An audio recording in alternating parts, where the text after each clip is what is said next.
আসসালামু আলাইকুম। বাজার থেকে আপনার ভাই পুঁইয়ের শাক নিয়ে আসছিল। পুঁই শাকের ডাঁটাগুলো আমি ফেলে দিই নাই, কারণ সবজির এত দাম যে এগুলো একটু সুন্দর করে আমি চচ্চড়ি করব।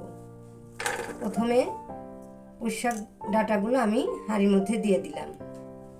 এরপর মসুরের ডাউল আমি ধুয়ে রেখেছিলাম। মসুরের ডাল ও পুঁই শাকের ডাঁটা আমি এখন চচ্চড়ি করব। এরপর আমি মশলাগুলো দিয়ে দেবো। এর মধ্যে সামান্য আদা, রসুন, পেঁয়াজ, কাঁচামরিচ ও জিরা আমি পাটায় বেটে নিয়েছি। তারপর আমি সরিষা বেটে নিয়েছি, কারণ সরিষা না দিলে এই রান্নার মজাই আসবে না।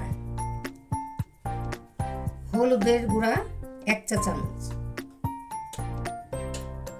ধনিয়ার গুঁড়া 1/2 চামচের একটু বেশি, লবণ,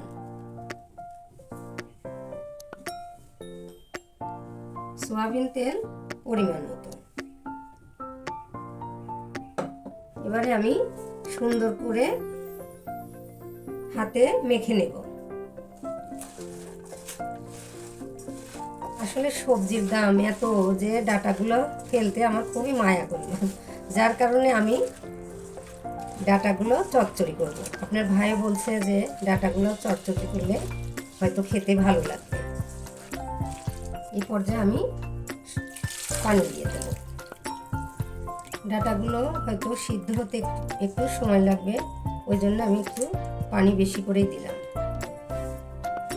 ঢাকনা দিয়ে ঢেকে দেব। এই পর্যায়ে ঢাকনাটা আমি তুলে একটু নেড়ে চেড়ে দেব। সুন্দর ঘ্রাণ বের হয়েছে, না জানি খেতে কত মজা লাগবে। এই পর্যায়ে আবারও ঢাকনাটা আমি তুলে নিলাম। ঝোলটা আমার অনেকই শুকিয়ে গিয়েছে, আর একটু শুকালে আমি নামিয়ে নেব।